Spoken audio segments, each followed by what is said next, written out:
Women are attacked more often and more violently than any other group. Hi, I'm Rebecca Brayton and welcome to WatchMojo.com, and today George Manoli will be showing me how to fight back. As a woman, what should we consider to avoid being attacked? Certainly the message you send out while you're walking. Somebody who's aware of their surroundings, knowing where they're going, in comparison to somebody who looks lost, who looks like an easy target. Because don't forget, self-defense is certainly not all physical. A majority of it is attitude. How realistic is it to consider that a woman can defend herself against a man who's presumably bigger than her?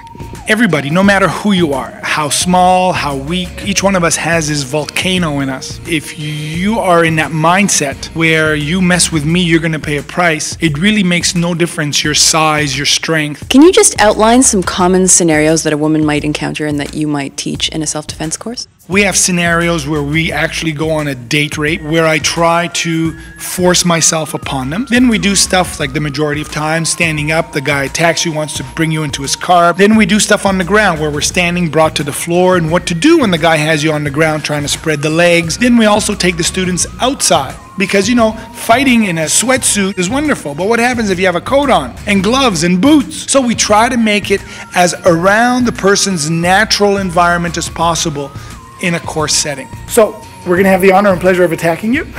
That should be lots of fun. You need to consider several things. Number one is, once you decide to go, you gotta go. You can't hit and then say, I'm so sorry, let's go for coffee.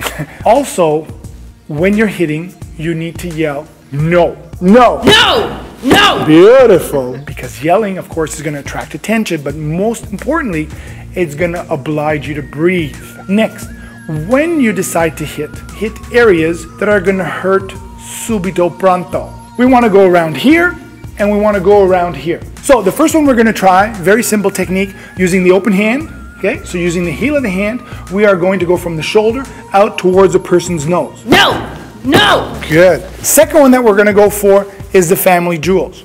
Now here we're going to be using the muscle above the knee. No, no. Third one we're going to show you is known as an Icepick. So now what you're going to do is your elbow is going to go up to the sky, you're going to make a fist, and you're going to come down on the person's nose. No, no! Good. So the fourth technique we're going to be learning is more applicable on a body-on-body kind of situation, or as soon as you have a hand that's free. This is known as a testicle crush. It's a very effective technique, because as soon as you have a free hand, boom, we go for the 2 scoops of raisins. 1, 2 strikes, then we grab, squash, twist, and pull. So if I was to practice with you, we would take the hand here. So it'd be 1, 2, are you okay? 3, grab, squash, and upwards in this fashion here would be the way to apply this technique.